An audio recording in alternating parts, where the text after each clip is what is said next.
Hi, this is Arthur Malman. I'm your host today for GGG Insights.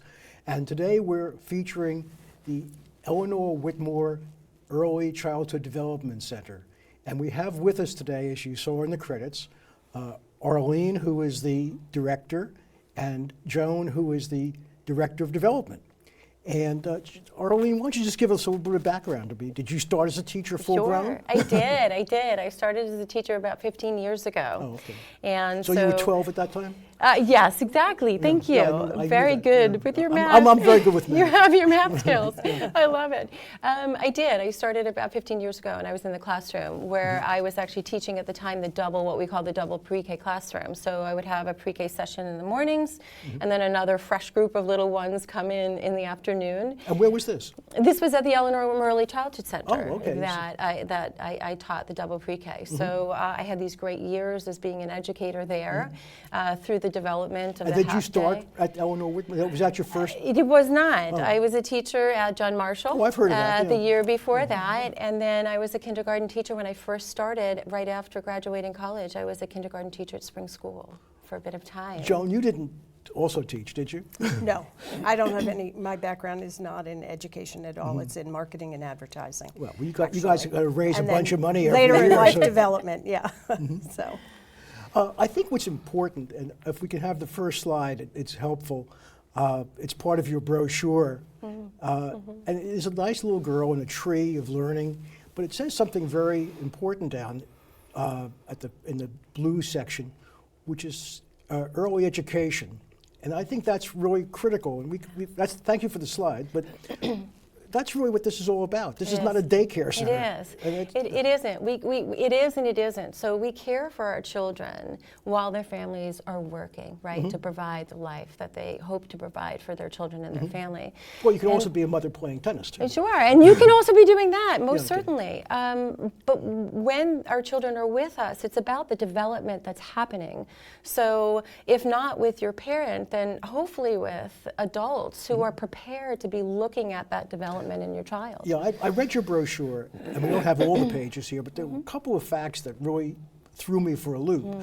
I have 3 daughters and 8 grandchildren, soon to be 9, so I'm always astounded at what a 2-year-old can think and do and say. And there was one fact that caught my attention, and that was at 18 months they learned 2 words an hour? Yes. Yeah. It's just a phenomenal... It is. It's that rapid and it's that fast. And that's why the modeling and the environment, and we call it in education or childhood development, environmental print. That's why that dialogue and conversation, healthy conversation, is so critical for our children. Well, wait a minute. But everybody now has a TV, or almost everybody. But don't you get a lot out of Sesame Street and You do. Dora the Explorer? You know, Arthur, you really do. And I caution families and educators to look at technology as a deficit. It can actually be a fantastic learning tool if used properly, and it's something that I have used at the center when I was teaching in the classroom. And our regulator, OCFS, actually says you can use this technology, but make sure that it's meaningful and that you're engaging in that with your children. So use the technology appropriately and as a lesson, as something that you're teaching. And of course, engage. When you have an adult engaging with technology and a child with an actual outcome in mind, it's a tool. Well, you know, one of the things, in fact, just before the show, our producer, Ira Bezzosa, was talking about an experience his grandchild had. Yes. And his grandchild was little, parents worked, they were able to afford a nanny, but for some reason they decided maybe the nanny didn't give the child everything that needed, and now the child is in daycare. Right. And the experience is much richer. I mean, isn't that what this is all about? It is. That's exactly right. So we talk about the whole child and what makes a child a child. Well, all of these areas of development that we as adults in their lives need to speak to. So there's just this multitude of areas of learning that we really have to address and focus on with each and every child. And what better than to have a team to do that so that each area of expertise is touched on. And we know that that vast array of areas of learning, or learning domains we call them, are actually being addressed and really spoken to. I know teachers have always been very important to me in my thought about this. I always thought if my choice was to send my children to a barn which was unheated with 3 or 4 great teachers, as versus a really slick environment with a teacher who can't teach, and we have had some of those. I really like I'd always that. take the barn. You know, you have. I remember from your brochure. Sure. There's a ratio of teachers that's required. Absolutely. What is that? Yeah. So that is a minimum regulatory standard, and we like to go above those standards at the center. So what that regulation is that, let's just say, I'll pick an age group, so our 4-year-olds. For every 8 4-year-olds, we have to have 1 teacher present. So we have to maintain that child-to-teacher ratio. At the center, we like to have as many caregivers, teachers, service providers in our children's lives as possible. So oftentimes you'll walk into a room and we're meeting the standard of ratio, but there are other adults there working with our children. And they're bilingual. I mean, there's a bilingual adult in every room, which is critically important. Joan, what percentage of your kids come in, whether they speak both languages or not, who speak at least some Spanish? And I don't mean just like a word or two. 57% of our population. 57% of our school population is that's Hispanic. not that different from the high school, because the high school is graduating 50% Latino. No, we say the center really is a reflection of our community. I mean, if you go like at our Christmas pageant, it was like a little, you talked about sending your children to the UN school. It's kind of like a mini UN at the center. There's children from, all ethnicities, just like there are in our town. Well, Joan, your tuition, I think, is $9,500 a year. That's what we charge families. And I think, I'm trying to remember your brochure, but I think something like 35 or 40% of the people pay all that. But how much does it cost to educate a child at the level of education that you're Our doing? cost per child is roughly $12,000 a year. So if I pay we fundraise to make up the difference. So if I pay 100% of the tuition, yeah, you're still behind the 8 ball. we still have a deficit. Okay. Yeah.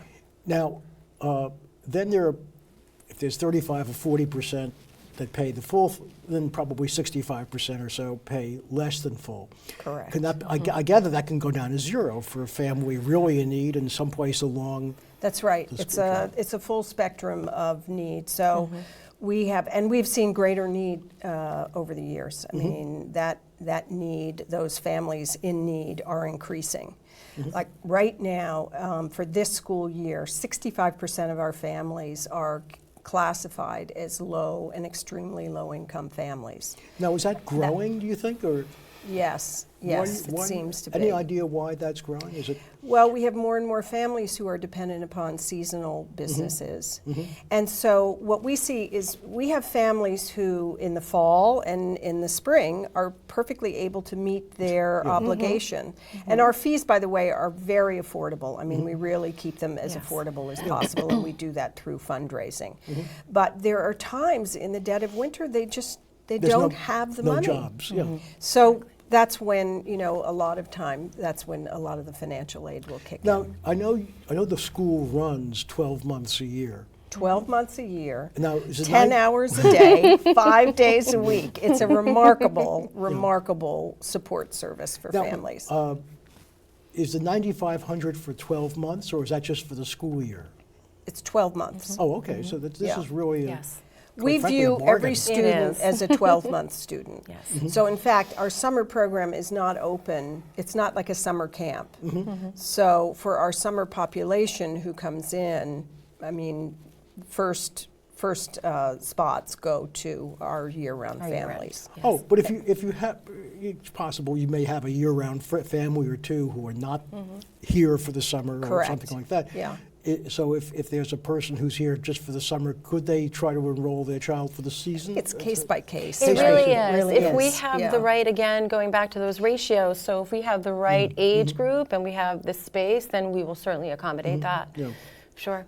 But it sounds like realistically, for the population of East Hampton, if parents are working. They are working They in are July and working August. here. They're not on That's right. vacation. That's right. Exactly. So that they're Yeah. going to use We have the very Exactly few right. families who are, who take the summer off. Well, this might sound like a funny question, but your center is open until 5:30. 5:30. What happens if mom or dad works until 6?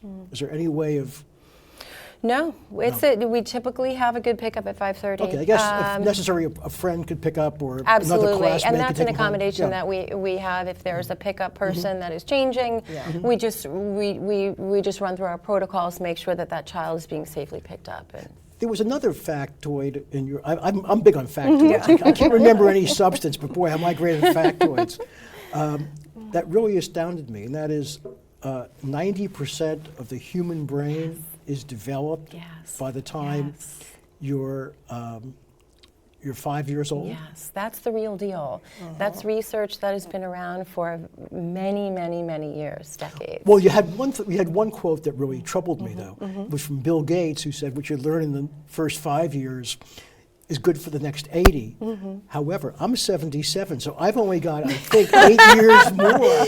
We have you a change that plan. We quote have and an maybe action just- plan for you. We Okay, can sit. yeah, When you reach yeah. that, you Yeah. just let us know. Yeah. We'll, Yeah. we'll sit you But that's straight. why we say now the first 5 years matter most. Yeah. They really do. And, a lot of people, it's one of the hurdles in fundraising is people say, well, how many children do you educate? Well, right now we have 100 children at the center. But the implication is so much bigger than the 100 children who we're educating. One of our former presidents said, if a child on the east side of town can't read, that hurts me, even if it's not my child. Because the quality of our community is really determined by the success of our children. And every child who we support makes us a stronger community. So it impacts all of us in ways that is beyond just the immediate family or the immediate child who we support. Well, what kind of support? Let's say I'm a person who just came here from Ecuador. My son or daughter, who's 2 or 3, is really fluent in Spanish. Can't say a word in English. What do you do for me? Okay. The same thing we did for Dr. Sebastian Pineda, right, who Oh, by the arrived way, from who's- Colombia. Right. Now, isn't his son the one who graduated as valedictorian at?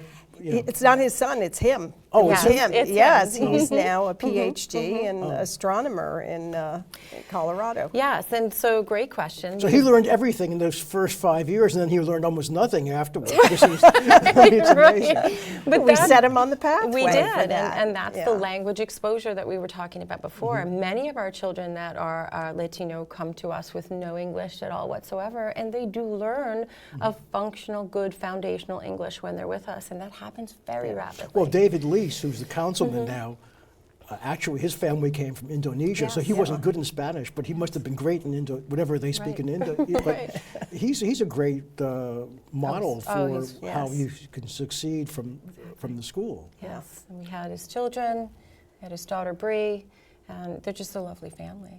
By the way, can we have the next slide, if you don't mind, guys? Because I think this is really important, because it differentiates the school from the little kid who sits by himself or herself and watches and sings along with Sesame Street. Because they're working, interacting together. And could you just give us, Yes, how I would does that love all to. work?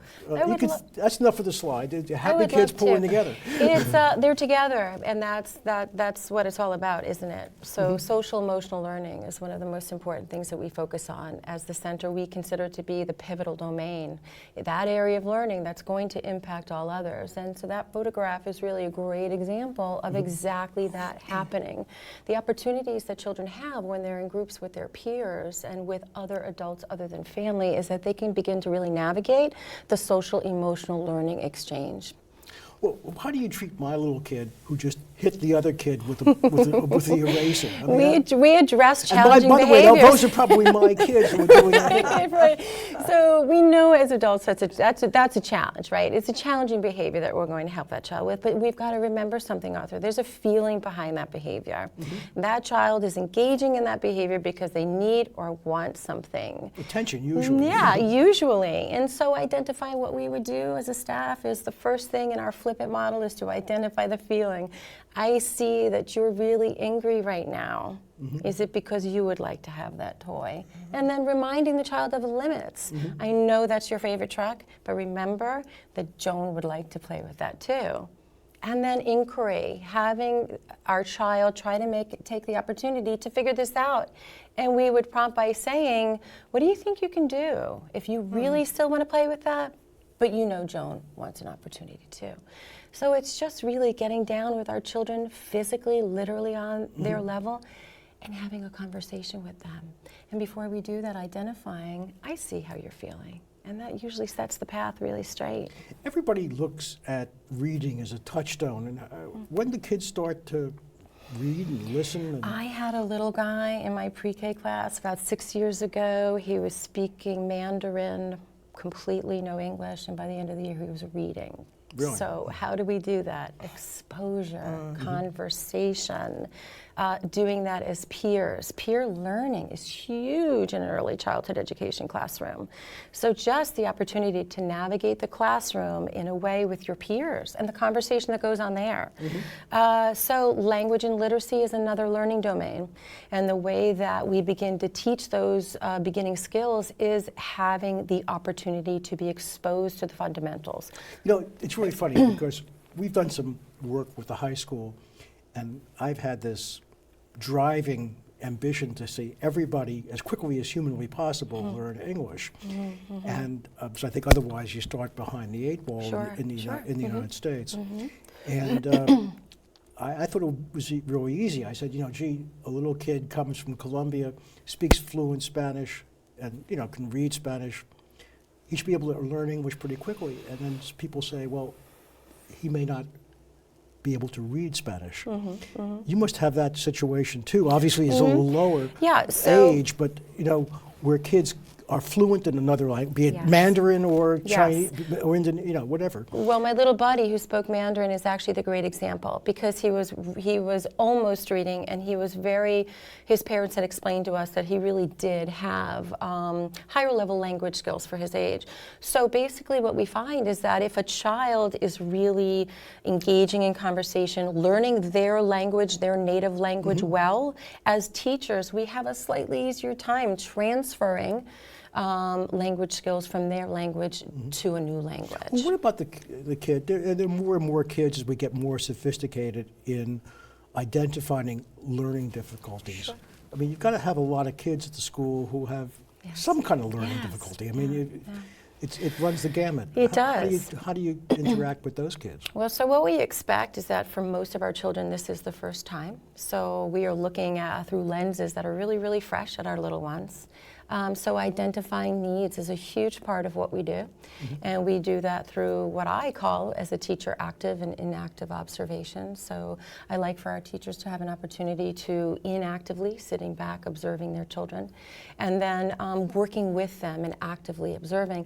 So it's really a matter of finding out what each individual child needs, and that looks different for every child, and then creating what we call an action plan. How are we going to target those specific needs for each of our children? Sometimes in that process we find that there are things that are holding a child up, things that maybe developmentally are not as on target for their age. And we try to do the work that we can to really get them as close to that developmental milestone or that margin where we'd like to see them as we can. And we do that through just so many different ways. Well, I mean, Including specialists, bringing in specialists. Yes, There's a tremendous yes. number of specialists who come to the school, which, you know, that is so powerful in and of itself. Imagine if you're a parent and you've been told your child needs a reading specialist. So now you need to leave work, come pick up your child, get them to the reading specialist, bring them back, or whatever it is. None of that is an issue at the center. Right, and that, by the way, that specialist is not 59 cents an hour. That's right. The specialist is brought into the school, and it's integrated into the child's day seamlessly. And there's no stigma attached to it. There's no, I mean, in fact, I see them skipping down the hallway with the specialist. Well, Lots of Because fun. it's one-on-one time. I had three attention. daughters, each of Yeah. whom had a learning problem, and all of whom were successful. But I remember at their school, if you went to the learning center, this was a girls' school. You got a bracelet when you came back, or a ring, and pretty soon, Everybody. why can't I There go you to that? go. So That's exactly right. it's anti-stigma. It's the other way around. Well, it's like the school psychologist. It's a status symbol to be with the school psychologist, I think. She's like a rock star. She walks down the hallway and the children, hi, Miss Sherry, Miss Sherry. Exactly. Yeah, these are all the things that when you're sitting watching Sesame Street, they don't react to you. I mean, there's no way of That's right. of interacting. Exactly. I have a couple of my granddaughters with us for about 3 or 4 days, and I'm happily surprised when I come down in the morning. They're actually reading books. I didn't know they still existed. Now, they probably have to read these books on the pain of death before school starts next year. But That's they're probably sitting right. there for a couple of hours reading them, you know? Well, it's, so nice. it's about becoming a lifelong learner, and I think that's another impact that we have over at the center that really is important, is sitting down and reading and having that be a fun and engaging and pleasant part of our day. Well, the lifelong skill, I mean, the granddaughter, the daughter I mentioned, who was the Learning Lab champion, just devours books right now. Right. That's what she always hoped she could do, and now she can do. And she does. There's such a joy about it. I hear when parents come to pick up their children and they're walking down the hallway, and it could be a 2-year-old, and the 2-year-old is explaining to the parent as they walk down the hallway, that's red, that's green, that's yellow, that's, that's you. or that's, right. I mean, and they're so proud of what they've learned and showing off, basically, for the parent. It's funny you're talking about colors, because Michelle Obama's new book, Becoming, has a sequence where she's really a motivated kid as a kindergartner and a first grader, but her parents were really into learning. Her aunt lived downstairs and taught the piano, all this kind of stuff. And she was supposed to be identifying the colors. And she got one color wrong because she didn't know the WH sound was white. But she overcame that, obviously, and went to law school and everything else. But it's amazing. It is. In her book, she really spends a lot of time talking about her preschool environment, which was both home and elsewhere, and her school. And I think she has at least one sentence to her 3 years at law school at Harvard. I mean, it's, in terms of importance to her, it was very interesting. And well, it's a pathway, and that's what I think is so important. And again, why we come back to the first 5 years matter most. It sets up a pathway and a runway. And if you think about the world we live in today, everything moves so quickly, and technology is changing exponentially. I mean, I heard yesterday on some NPR interview, we haven't seen change like this since the 1870s, when everything it's really funny, fundamentally changed. 10 years ago, before the Beijing Olympics, my wife Lori and I went to China. And one of the things we did, and obviously we saw the better facilities, we went to a preschool, and every classroom in the Chinese preschool had a piano. And I said, do you have any something called computers? And they laughed at me, and they took me a room where there was, 100 computers. But these kids were doing so much more sophisticated things as 3 and 4-year-olds compared to what most 3 and 4 and 5-year-olds here were doing. They've really picked up the fact that school starts an educational context. At 18 months or 12 months or whatever it is, but they're really outstripping us by the time the child is 4 years old. And that's exposure. That's right? exactly it's what it is. It's exposure, and it's modeling. And like we were saying before when we talked about technology, modeling how to use that and how it's a benefit. And those children, and that is what they know. That is a part of their fiber. That's a natural process for them. And even things like not just academic preparation, but the whole unit you did on kindness and empathy can be taught. I mean, imagine a society if everybody was learning about kindness and empathy by and just the 4 and concept 5. of I am and because we are, and we are because I am.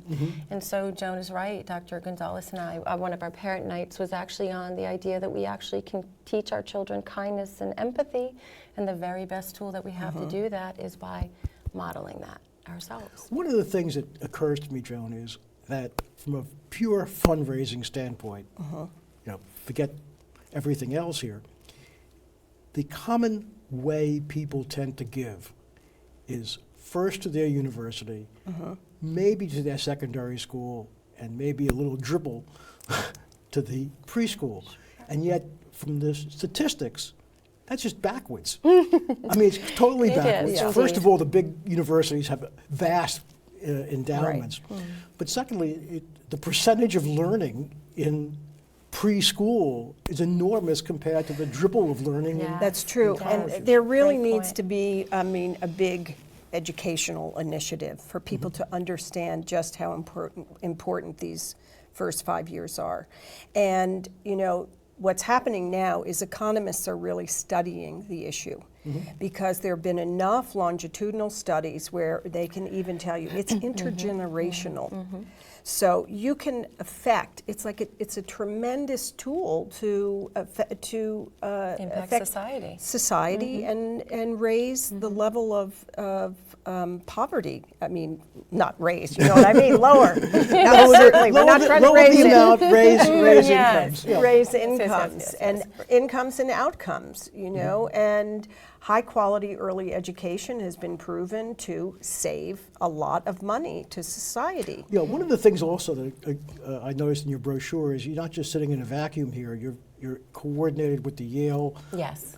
Yes. programs, and you've got people really focused on Yes. how better to improve what's already a I mean, terrific Arlene program. has Yes, exactly. created a research-based curriculum from using some of the best minds and organizations in the business. Well, my biggest mind right now is we're at 0. We're all finished, and I'm really sorry, Arlene and Joan. I really thank you. We I'm talked a too much. clock watcher. Yeah. We could talk about it all.